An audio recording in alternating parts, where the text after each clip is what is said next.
Assalamualaikum warahmatullahi wabarakatuh. Rekan sahabat dimanapun Anda berada, hari ini saya akan coba mengulas sebuah berita, berita yang ditulis oleh Kumparan News pada tanggal 20 Oktober 2020 jam 9 pagi ini, dengan judul 6 keputusan kontroversi Jokowi dalam setahun memimpin periode kedua. Sebenarnya kita ketahui bersama bahwa hampir setahun, pas setahun kepemimpinan Presiden Jokowi ini memunculkan banyak keputusan-keputusan kontroversi di tengah-tengah masyarakat. Oleh karena itu kita coba lihat sebagaimana dikumpulkan oleh tim Kumparan. Ada 6 keputusan kontroversi yang dikeluarkan oleh Presiden Joko Widodo selama setahun kepemimpinannya di periode kedua. Mari kita simak apa saja itu. Kita ulas beritanya sedikit pada pagi hari ini.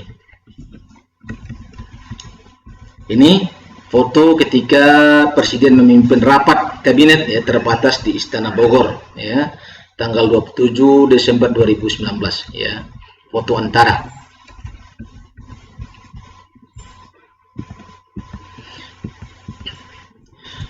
Detail, tegas dan anti mainstream. Jokowi selalu ingin ada terobosan dalam setiap pemecahan masalah. Bahkan kata JK, Jokowi merapatkan semua masalah dengan anggota kabinet untuk keputusan terbaik.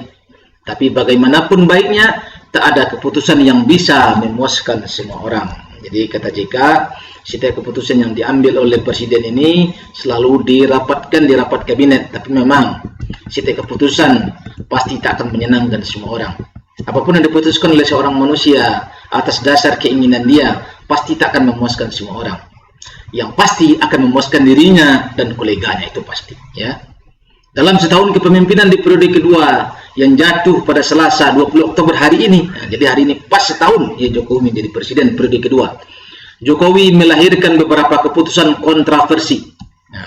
Setidaknya diukur dari penolakan masyarakat, adanya gugatan hingga demonstrasi. Jadi diukur dari 3 poin, penolakan masyarakat, ada gugatan dan bahkan demonstrasi. Berikut ada beberapa keputusan kontroversi Jokowi yang muncul sejak dilantik 20 Oktober tahun 2019. Pas hari ini setahun kepemimpinan Jokowi di periode kedua. Yang pertama yang jadi persoalan adalah pemilihan menteri. Ini kita lihat gambar ini. Ini gambar menteri-menteri yang diangkat oleh Jokowi. Kemudian penyusunan kabinet selalu penuh gonjang-ganjing. Begitu juga terjadi saat Jokowi mengangkat para pembantunya untuk periode kedua. Keputusan kontroversi itu mengemuka setidaknya pada 3 sosok menteri yang diinginkan Jokowi, tapi memicu pro kontra. Jadi dari sebanyak itu menteri, yang memunculkan pro kontra di tengah-tengah masyarakat ada 3 orang. Walaupun sebenarnya paling pro kontra ada yang lebih besar satu lagi, menteri segala urusan. Tapi yang dibahas oleh Kumparan ternyata itu tak masuk ke dalam pembahasan di dalam berita ini. Ada menteri segala urusan, segala apa saja dia ikut serta. Tapi yang dibahas di sini hanya 3 menteri. Yang pertama, sosok Menteri Agama Fakhrul Razi. Jadi siapa Fakhrul Razi ini? Dia adalah bekas tim sukses Jokowi yang memimpin tim Bravo di Pilpres 2019. Kenapa? Karena dianggap tidak kompeten untuk mengurusi urusan agama. Kenapa begitu? Karena di Indonesia ini ormas agama begitu banyak di Indonesia. Seharusnya Jokowi bisa mengangkat menteri itu dari salah satu ormas yang ada. Tapi ini diangkat dari bekas tentara. Jadi benar saja ex-wakil Panglima TNI itu memicu beberapa kontroversi. Baru diangkat sudah heboh Indonesia. Di antaranya soal larangan cadar, celana cingkrang di instansi pemerintah. Dan yang terbaru yang kemarin heboh Indonesia, pernyataan tentang good looking hingga program penceramah bersertifikat. Kalau good looking saya sudah juga upload beritanya di dalam channel ini. Silakan Anda semua buka channel ini tentang good looking. Kenapa? Karena yang heboh ketika itu Menteri Agama mengatakan bahwa ciri-ciri radikal itu adalah orang-orang yang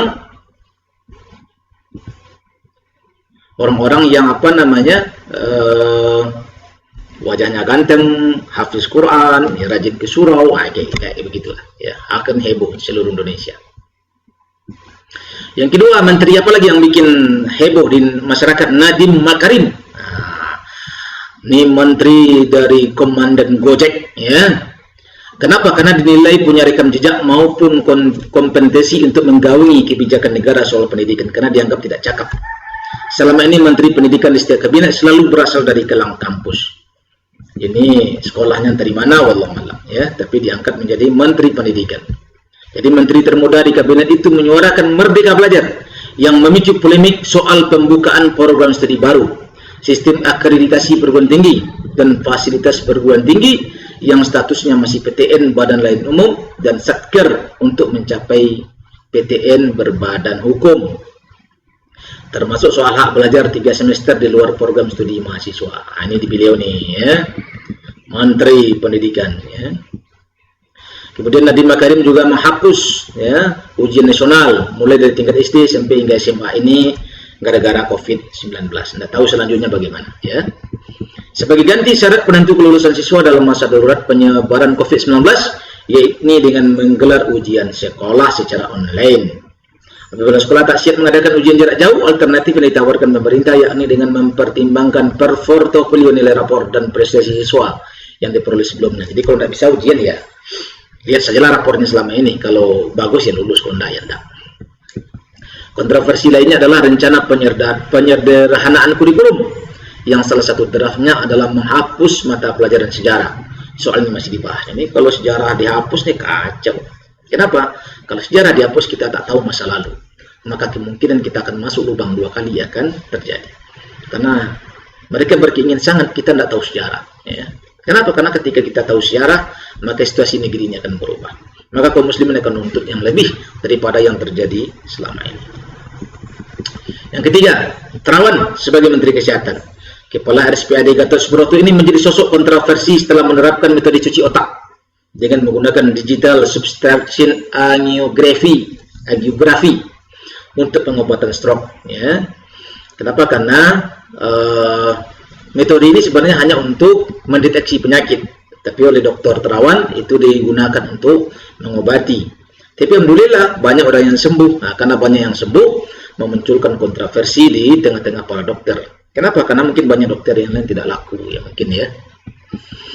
Nah, dalam perjalanannya Terawan memicukan beberapa kontroversi, terutama sikapnya yang dianggap meremehkan virus corona. Nah, ini di awal-awal masa ini yang bahaya. Corona itu biasa itu katanya. Kena panas juga mati. Nah, jadi mulai dari anggapan virus hilang dengan jamu, doa, dan hilang tanpa treatment, hingga menertawakan pengguna masker di awal pandemi. Itu yang kedua. Yang pertama, ya, menteri. Yang kedua tentang Perpu Corona. Kalau kita lihat, ya, Perpu Corona ini memicu kontroversi. Kenapa? Karena Presiden Jokowi menerbitkan Perpu ini untuk menggelontorkan dana 405,1 triliun guna penanganan wabah corona. Perpu nomor 1 tahun 2020 tentang kebijakan keuangan negara dan stabilitas keuangan untuk penanganan pandemi corona dan atau dalam rangka menghadapi ancaman yang membahayakan perekonomian nasional, ya. Perpu yang mulai berlaku mulai 31 Maret itu digugat oleh Maki ke Mahkamah Konstitusi. Kemudian oleh mantan Ketua MPR Amin Rais, ex-Ketua Muhammadiyah Din Samsudin, dan Sri Edi Susono pada 14 April 2020. Ketika Perpu diterbitkan, banyak orang heboh. Kenapa yang digugat? Ini yang hebatnya digugat, ya. Karena dalam pasal 27 yang menyatakan biaya yang dikeluarkan pemerintah untuk menyelamatkan perekonomian dari krisis bukan kerugian negara. Pejabat pemerintah terkait pelaksanaan Perpu tidak dapat dituntut perdata ataupun pidana jika melaksanakan tugas berdasarkan itikat baik. Jadi kalau kita itikat baik, maka tak boleh dikasuskan, ya. Perpu itu disahkan DPR menjadi undang-undang dalam paripurna di gedung DPR RI tanggal 12 Mei. Hanya PKS yang menolak rancangan undang ini menjadi undang-undang. Yang kedua. Yang ketiga, PSBB phase lockdown. Nah, kita tahu sebelum dimunculkan PSBB ada wacana ketika itu darurat sipil. Nah, ada rencana ketika itu. Sehingga beberapa orang akhirnya masuk penjara gara-gara mengeluarkan statement darurat sipil ini. Tidak ada negara yang siap dengan wabah corona, begitu juga Indonesia. Tapi respon kebijakan atas wabah itu yang menentukan kualitas seorang kepala negara.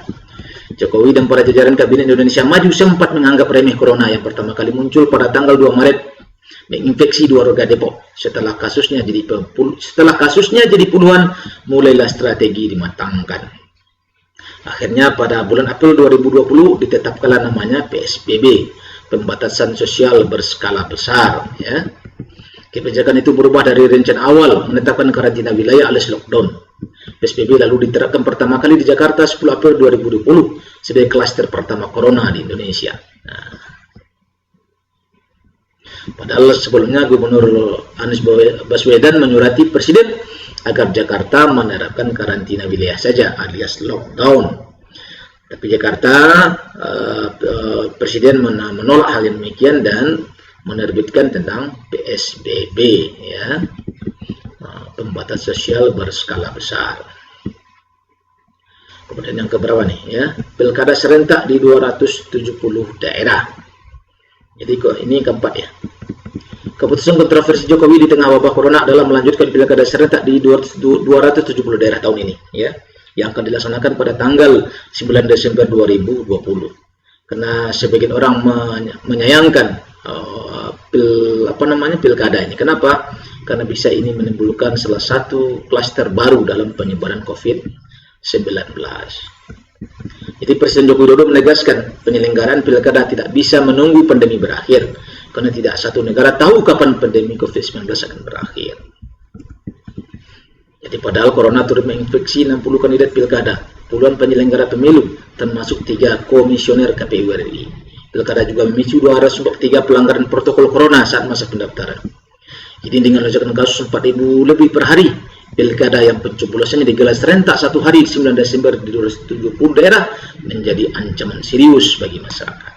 Nah, ini yang kontroversi yang lain nih, menaikkan iuran BPJS. Jadi yang ikut BPJS Mandiri ya akan terasa lah, ya. Jadi meski menguras APBN untuk penanganan corona, Jokowi membuat kebijakan lain yang mencekik dengan menaikkan tarif BPJS Kesehatan melalui Perpres 64 tahun 2019 dengan rincian kelas 1 150.000, kelas 2 100.000, kelas 3 42.000. Catatan, peserta kelas 3 pada Juli Desember 2020 tetap membayar 25.500, di mana pemerintah memberikan subsidi 16.500. Kemudian peserta kelas 3 mulai Januari 2021 akan membayar 35.000, di mana pemerintah memangkas subsidi iuran menjadi 7.000. Ironisnya, Perpres ini diterbitkan karena Perpres kenaikan iuran BPJS Kesehatan sebelumnya dalam nomor 75 tahun 2019 dibatalkan MA, ya. Tapi Perpres baru yang digugat lagi ke MA, tapi MA menolak, ya. Dan sejalan dengan Jokowi menarik iuran lebih tinggi untuk BPJS. Dan ini yang terakhir nih, ya. Rancangan Undang Omnibus Law Cipta Kerja. Jadi kebijakan paling kontroversi dalam setahun pemerintahan Jokowi Ma'ruf adalah Omnibus Law yang sampai saat ini masih gonjang-ganjing, ya, masih heboh. Yaitu menggabungkan puluhan undang-undang menjadi satu undang-undang saja. Omnibus Law pertama yang disodorkan Jokowi adalah rancangan undang-undang tentang Cipta Kerja, yang salah satunya untuk memangkas regulasi demi mendorong investasi. Undang-undang yang disahkan pada Senin 5 Oktober itu merevisi 79 undang-undang setara 1.203 pasal menjadi satu undang-undang berisi 15 bab dan 174 pasal. Undang-undang itu dikerjakan hanya melalui 64 kali rapat. Dalam perjalanannya ada 7 undang-undang yang akhirnya dikeluarkan dari rancangan undang-undang. Ini soal Omnibus Law Cipta Kerja, ya. Awalnya ini, ya, awalnya ada 79 undang-undang, ya.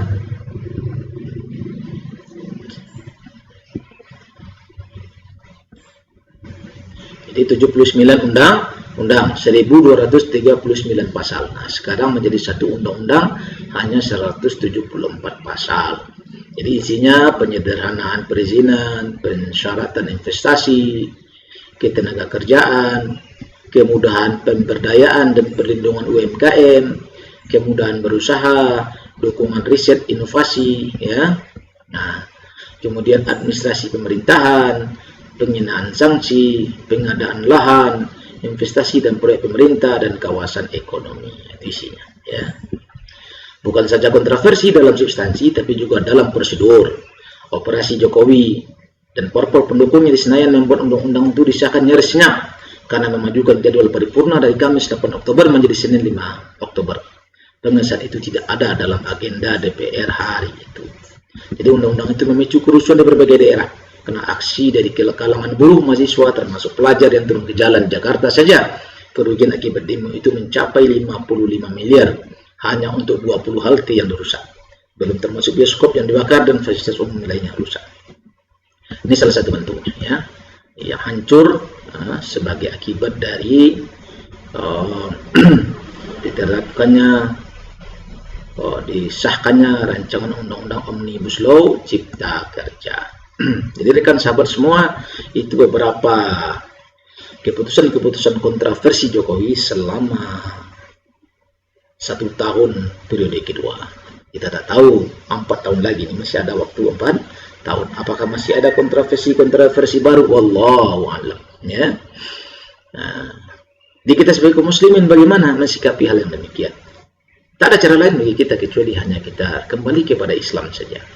Kembali kepada hukum Allah Subhanahu wa taala saja. So kalau manusia buat hukum, manusia buat peraturan pasti menyenangkan dirinya dan koleganya. Takkan ada manusia yang membuat hukum peraturan yang menyenangkan orang lain dan merugikan dirinya. Tapi yang harusnya adalah menyenangkan dirinya dan menyenangkan orang lain. Kalau kata orang Minang mengatakan lama de awak, katuju de orang. Kita senang, orang lain pun senang. Kalau kata hadis Nabi, la dororo wala tiror. Janganlah membahayakan dan jangan pula dibahayakan. Kita tak ingin membahayakan orang lain dan kita tak ingin pula dibahayakan oleh orang lain. Ya, maka yang jelas jalankan hukum Allah SWT. Ketika kita mengambil hukum Allah SWT sebagai pegangan, insya Allah itu menyenangkan seluruh pihak. Kenapa begitu? Kan Allah yang tahu akan diri kita. Allah yang tahu dengan segala seluk-beluk kita. Oleh karena itu hanya kepada Allah lah kita meminta. Bila taufiq wal hidayah. Assalamualaikum warahmatullahi wabarakatuh.